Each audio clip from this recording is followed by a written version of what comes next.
Alright, I know a lot of you guys have been waiting for this one. Today we're doing a master machine hunting guide for Fireclaws. Fireclaws were one of the toughest machines in Zero Dawn, and that certainly still holds true here in Forbidden West. In fact, I would argue they're even tougher now. For one, we of course have the Apex variant, which has stronger attacks, higher elemental resistance, and 50% more health. But also, we now have to be more careful with how we fight Fireclaws to make sure we get certain upgrade resources. In particular, I know you guys are after that Sac Webbing and Apex Hearts to upgrade your gear. So in this video, I'm going to show you a strategy for taking down both regular and Apex Fireclaws that guarantees you get the Sac Webbing every time. Everything I'll show you will be done on the very hard difficulty level, and we'll start with a strategy that only relies on having purple gear. But make sure you stick around to the end for a super fast method that you can do with legendary weapons. As always, we've got a lot to cover, so let's go.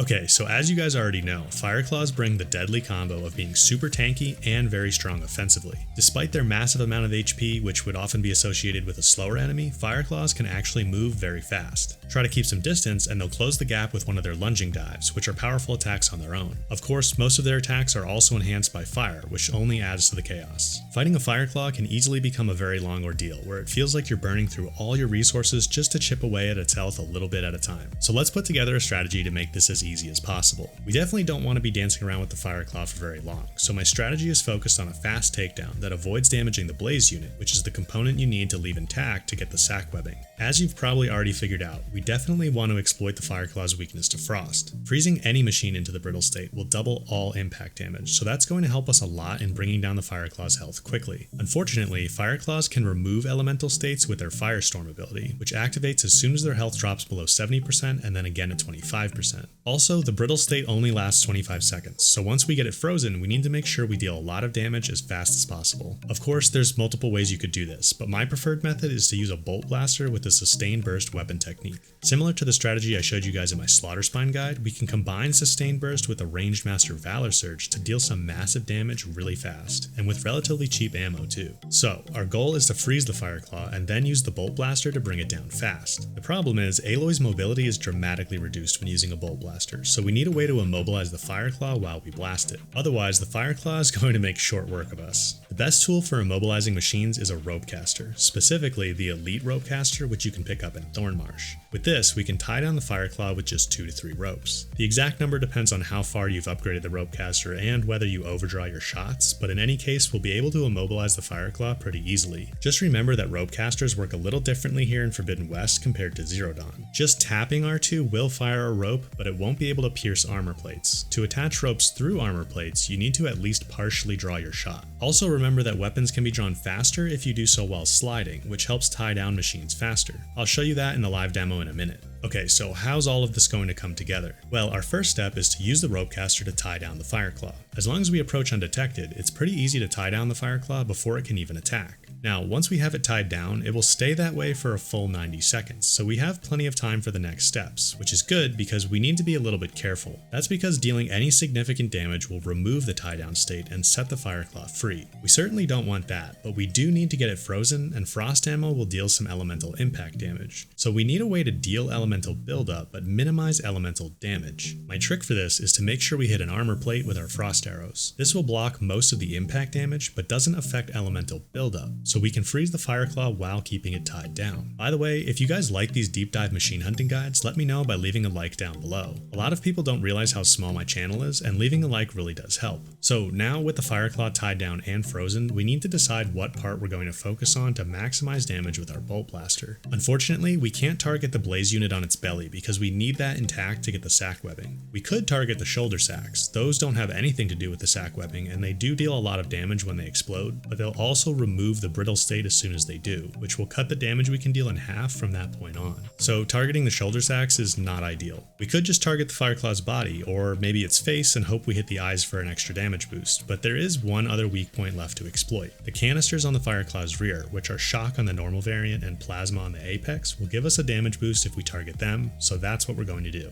After we tie down and freeze the Fireclaw, we're going to position ourselves around the back with a clear view of the canisters. Then, we'll trigger the Rangemaster Valor Surge to boost damage even more and unleash the sustained burst on the canisters. Remember, you can also trigger concentration with the Bolt Blaster to make focusing on those canisters easier. So that's the strategy in a nutshell. Tie down the Fireclaw with ropes, Freeze it by hitting an armor plate to deal elemental buildup but minimize damage, and then focus a Rangemaster boosted sustained burst on the rear canisters. This works for both regular and Apex Fireclaws. However, unless you're playing on a lower difficulty or have a fully upgraded legendary Bolt Blaster, this will only take down about half a normal Fireclaw's HP, and only about a third of an Apex's, so we need to be ready to repeat these steps at least one more time. Immediately after finishing the sustained burst, your priority is to get the Fireclaw tied down again as fast as possible. But of course, we no longer have the element of surprise, so you need to know how to avoid the Fireclaw's attacks while you get the ropes on it. Now, I know this sounds a little crazy, but the best way to avoid the Fireclaw's attacks is to actually dive straight through its legs to get behind it. This was my strategy in Zero Dawn, and it still works here. For most of the Fireclaw's attacks, you can actually run headfirst into them and dodge right through. I do typically aim to go right through the legs, but it also works to be on either side of them. I know it's tempting to go wider around the Fireclaw, but it really is safer to go right down the center. The Fireclaw is just so big and can reach so far that more often than not, it'll catch you with its claws if you try to dodge around it. The only difference between dodging here and how I did it in Zero Dawn is that I now would recommend doing a slide dodge combo instead of just doing a normal dodge. Sliding allows you to cover more ground and gives you some extra invincibility frames, so it can be really helpful to first slide and then throw a roll in at the end.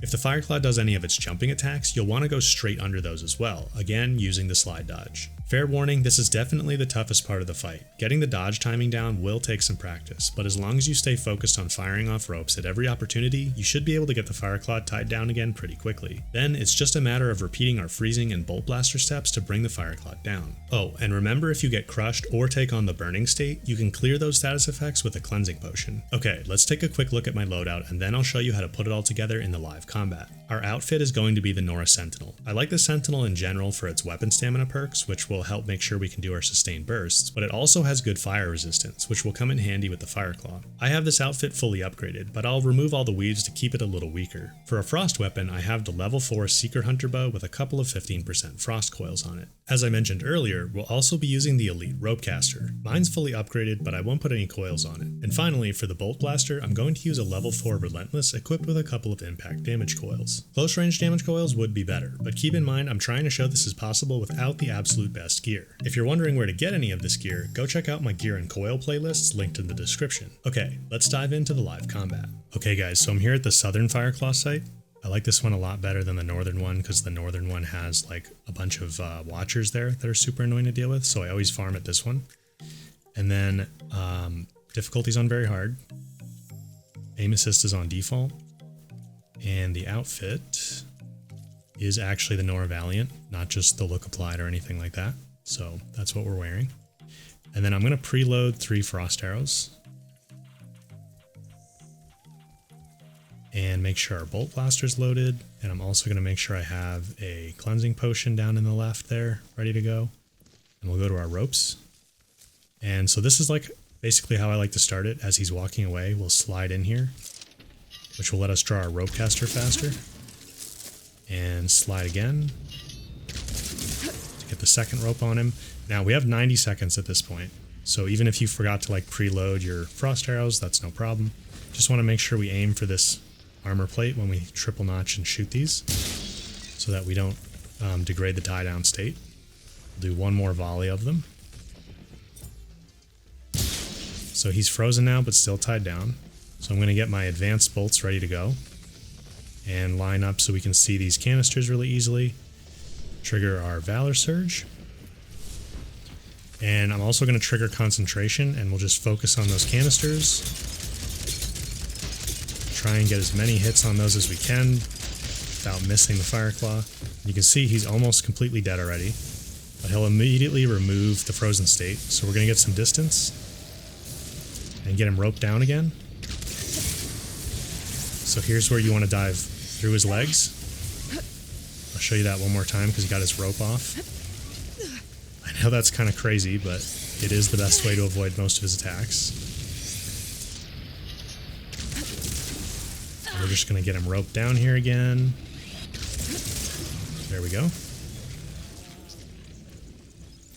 So now this second time we're not going to have any Valor for the Bolt Blaster Sustain Burst, but that's okay. He's pretty much dead already, so we should be fine with just a regular Sustain Burst.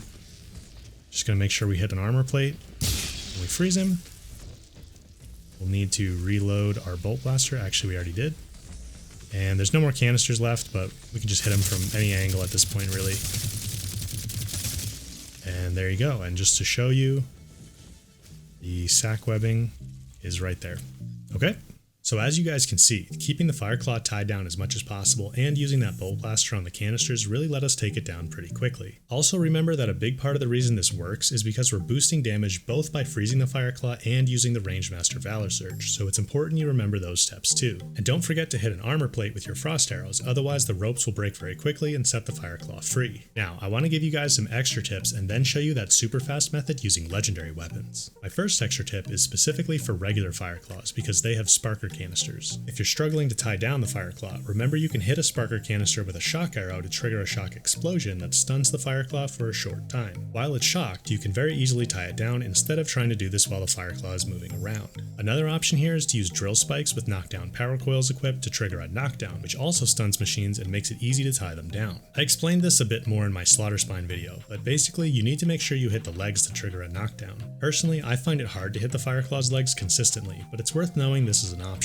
You can also use smoke bombs to make it easy to tie down the Fireclaw. After finishing the sustain burst, just pop a smoke bomb to put the Fireclaw into the confused state so it loses track of you, making it easy to rope down again. Now if you don't like dealing damage with the bolt blaster, another option would be to use a sharp shot bow and focus on hitting the eyes. If you're going to do this, I recommend using the Power Shots Valor Surge and double notch weapon technique to maximize damage. But just fair warning that it can be tough to hit the eyes even while the Fireclaw is tied down because it will still move around a bit. You could also use a warrior bow and the spread shot weapon technique combined with the Rangemaster Valor Surge to deal damage quickly, but it will be difficult to target the canisters and you risk hitting the sacs as well. Raining down spikes with the splitting spike weapon technique is also a good tactic if you like using spike throwers. Again, you'll want to trigger Rangemaster before doing that. As for the super fast method, you'll need the legendary Sun Scourge for its frost arrows and a legendary bolt blaster, either the Blast Forge or the new Brawl Breaker. All you need to do is start by triggering Ranged Master, then wait for the Fireclaw to be walking away from you and slide in to freeze it with triple notched frost arrows. Then immediately switch to your bolt blaster and focus a sustained burst on the canisters as we did before. The larger clip size and higher damage per bolt on a legendary bolt blaster will be enough to take the Fireclaw down in seconds. And with enough close range damage coils, this even works on an Apex. Alright guys, that's my master machine hunting guide for Fireclaws. I know Fireclaws can be super frustrating, especially if you're trying to get that sac webbing, so I hope this helped you master Fireclaw hunting and upgrade your gear. If you enjoyed this video or learned something new, I'd really appreciate it if you left a like down below. And while you're down there, let me know in the comments how you like to deal with Fireclaws. As always, thank you for watching, and I'll see you in the next video.